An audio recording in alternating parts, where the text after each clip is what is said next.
Hi folks, so this morning we're currently in Ketchikan, Alaska, and I'm going to take you around.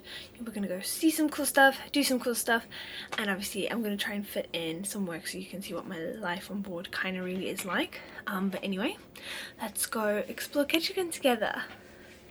Alrighty folks, good morning and let's go on our adventure. We're going to go and actually finally do another shore excursion in Ketchikan. Actually no, I think the last one is Juneau. I'll leave that video up below. But yeah, so gotta go, let's go exploring Ketchikan. We're gonna go exploring Ketchikan, mainly the Saxman Village, and I'm very curious to like learn a little bit more about it, and especially go see the dances, because the last time I was there we only did the totem pole walk, so I really want to go. Alrighty, I feel like a real idiot right now. I forgot to set my clock on my phone an hour back last night. So I woke up an hour earlier than I should have. So I got outside at 6:45 and went to one of the shore excursions guys, like, I can't find my tour. Like, did I miss it? And he's like, what time's the tour? And I'm like, 7:45, and he's like, you're an hour early. That's why you can't find your tour. And it is the first time I've ever missed an hour back. So I'm gonna climb back into bed now and like get a 20-minute cat nap, because it's not even gonna be a cat nap, it's just gonna be a lie down. So yeah, so let's go exploring folks. Time to go and enjoy Ketchikan and this awesome tour that we're gonna go on.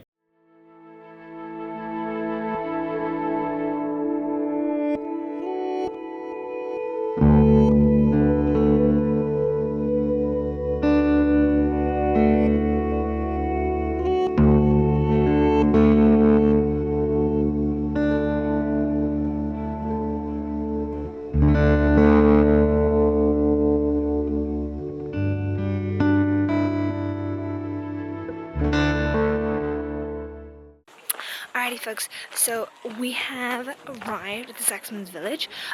We're supposed to have a tour of the totem poles, as well as a presentation on some of the dances and everything like that. I'm not too sure how much I'm going to be able to get, purely out of respect. And I'll see what they allow us to film, and probably won't be putting everything on the internet either, just so that everyone else can come do the tour too, because it's probably going to be a lot of fun.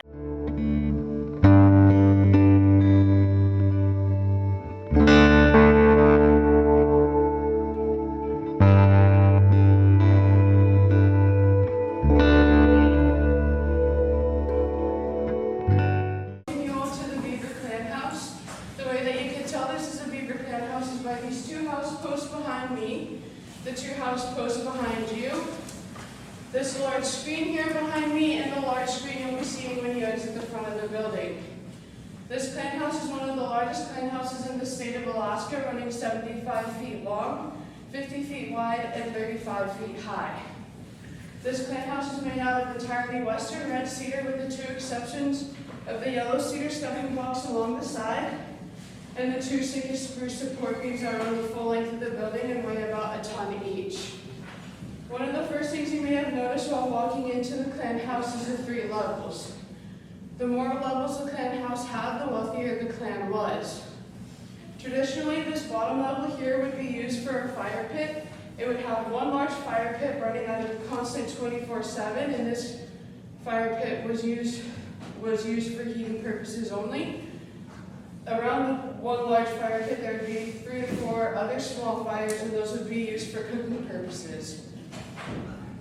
This top level here was used for storage, and how you would determine how much storage each person got is you would take the tallest person in the clan, lay him or her down, however many floorboards that person took up is how many floorboards each person got.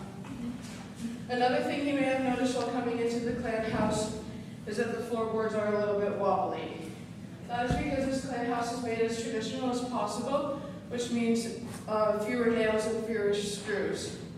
Another thing you may have noticed are the 3 exits, the 2 beside me and the one at the very front. These exits are made for fire code safety reasons only. Traditionally, there would be one entrance this size, the front of the clan, at the front of the clan house, and this entrance was used for two purposes, one being when we would hold potlatches or small gatherings, our Nakani would stand here, bang his talking staff on the ground 3 times to get everybody's attention, announce who was coming in the door, their name, their rank, and which clan they were from. A second reason being is that when the men and the younger men were out hunting and fishing, it would leave the women and the children home vulnerable for attack. Now the attackers would have to come in one at a time at a bent over stoop position head first. This would give the ladies enough time to run down to the fire pit, grab a stick or rock, whatever she could get her hands on, come back up to the door, hit the attacker over the head, push him aside, and yell, "Next!" Before I turn you over to the K-Fox dancers, there are a couple Tlingit phrases I would like to teach you. If you could repeat after me, the first being is Wasa'iati. Wasa'iati. Wasa'iati. Wasa'iati. Wasa'iati is a question and it means how are you? One of our responses for this is Clank Wasa. Clank Wasa. Clank Wasa. Clank Wasa. Clank Wasa means I am fine or I am doing good. And the last phrase I'd like to teach you is Gunis Chish. Gunis Chish. Gunis Chish. Gunis Chish. Gunis Chish means thank you and you're welcome. Before I turn you over to the K-Fox dancers, I'd just like to remind you again to take as many pictures and videos as you want. Feel free to applaud after each song. I'd now like to say Gunis Chish for your attention and enjoy the dancers.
Don't be shy if you have any volunteers. Ladies up here on the top level, gentlemen in the middle.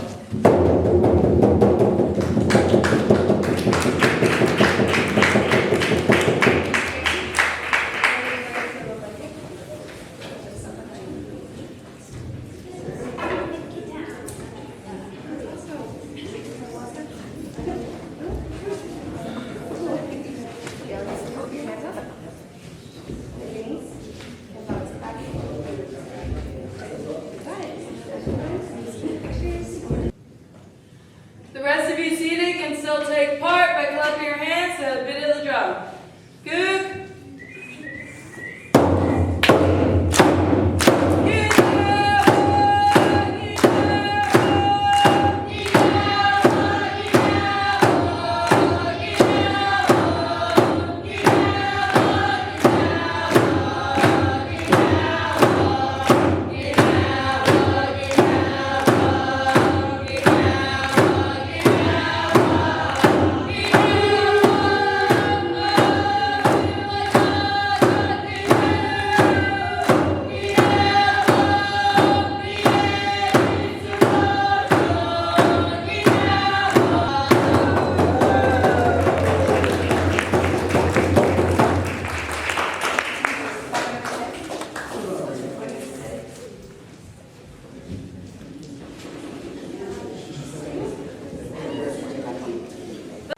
So we just got done with the demonstration, and I got a cute little pin because I decided to dance. But yeah, I wanted all the safe travels homes and everything like that. But yeah, now we're gonna go on a tour and see all the different totem poles.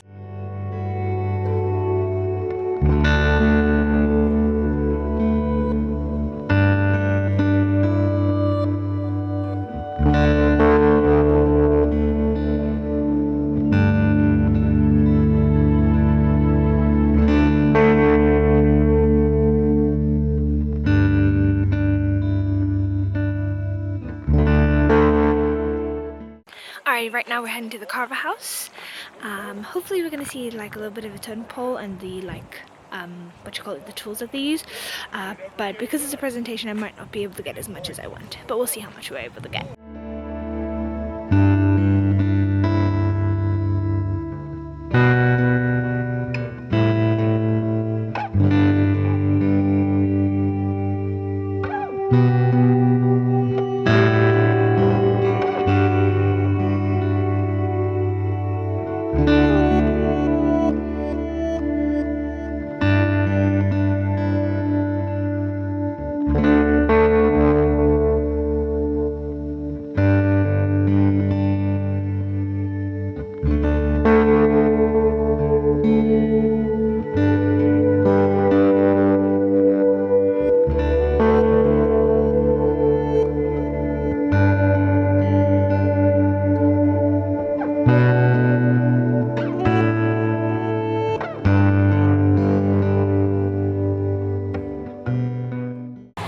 Okay, so I was half tempted to buy the cute little totem pole chocolate, but it's like I have no idea who I can give it to as a gift because no one in my family really eats chocolate anymore, and it's sad. So yeah. Okay, so I am back on the bus and now we're gonna head back to Port. It was only a 2-hour tour, which I'm actually very grateful I did take because I'll be able to go grab breakfast now and then be able to get a whole bunch of other stuff done. So that is something to look forward to, but it was really cool. So we just got back from the tour in Ketchikan. I'm gonna change into my regular work clothing and everything like that because I haven't had breakfast because instead of getting up in time for breakfast, I decided to run out for my tour and then realize that I did have time for breakfast and came back to nap because food was not priority. And so I'm gonna go grab food. That being said, I want to go upstairs, so I need to put on the work clothing. I also want to go via the main crew office because I want to put some money on my account even though I'm leaving soon. I just want to put some money to see me through. So yeah, that's pretty much the plan right now. But I had a wonderful tour. It was really nice, and it's a 2-hour tour. like the Saxman Village and dance and totem pole experience, it is only a 2-hour tour, which is really nice, because you can literally go in, learn a lot about the Native American culture and everything like that, and then you still have time to go exploring Ketchikan, and you can go down Creek Street, you can go down like the main area, go and get all of your souvenirs. You can go via the lumberjack show and all of that good stuff.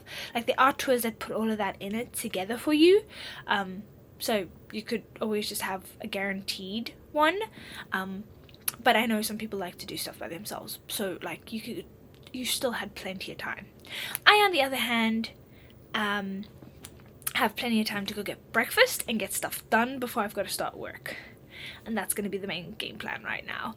So let's get changed. Alrighty, dressed up, ready to go and eat some breakfast.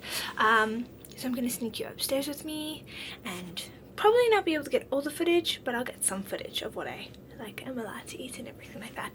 But first, crew office. And hopefully they can help me out and sort me out. So let's make this happen.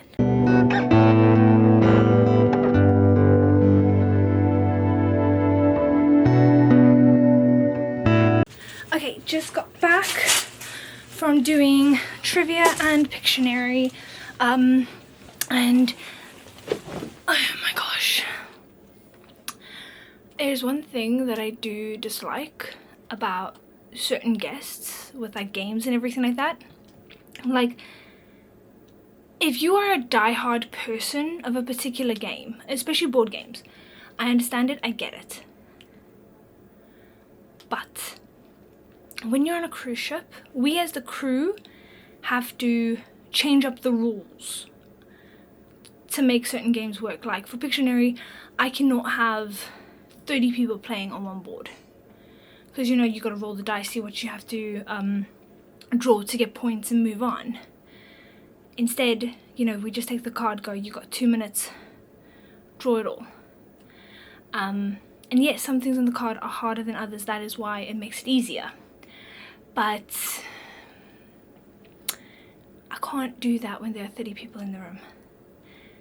Also have to divide the 30 people into teams. So it just, it was a mess. But it's okay, because I'm gonna go to the gym now. And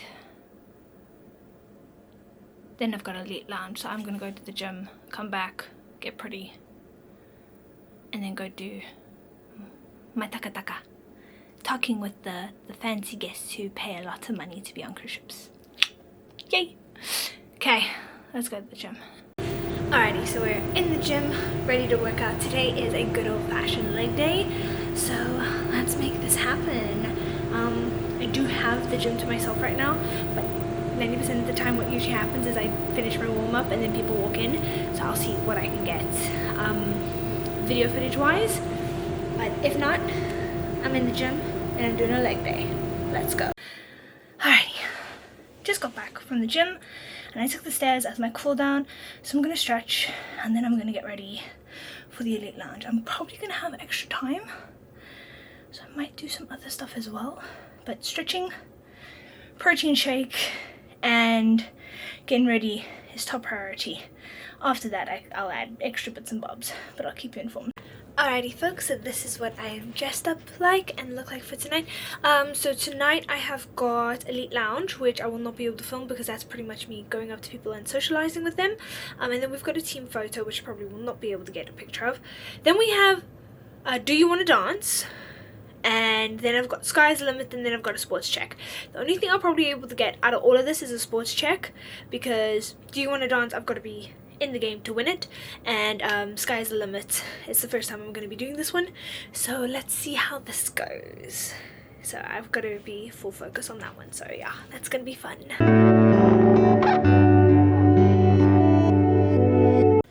Alrighty, so I'm back in the cabin and I've just finished the events for the night. I still need to go do the sports check and the library check, which I will take you for, but I'm really happy right now because I had to do Do You Want to Dance with, I think, a 19-year-old dude, and the poor dude was probably terrified out of his mind by me because I just led.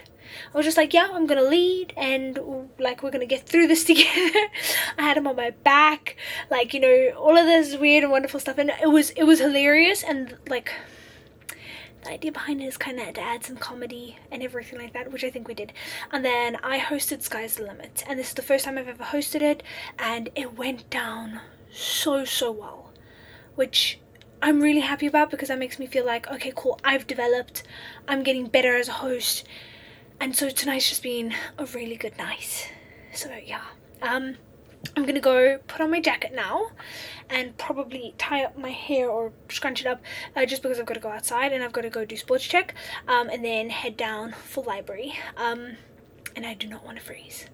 And then that is it for the night. So let's go do that sport check and that library check. But first, dress warm. Very important. I do not want to freeze in Alaska. Alrighty, I am dressed up as warmly as possible, and I probably look like an idiot in my dress, but that's all good. I do not care right now, and my hair is like all tied up. So let's go do that sports check, because we've had so many kids on board this cruise, and we've already, like, in the last 48 hours since this cruise has honestly started, had to replace 3 pickleball bats because they've literally snapped it in half. I think almost 10 ping pong balls and like 8 pickleballs. Like these kids are ruthless with the sports stuff. So I'm kind of curious to say, let's go see what's still alive, because that's kind of what we're at right now.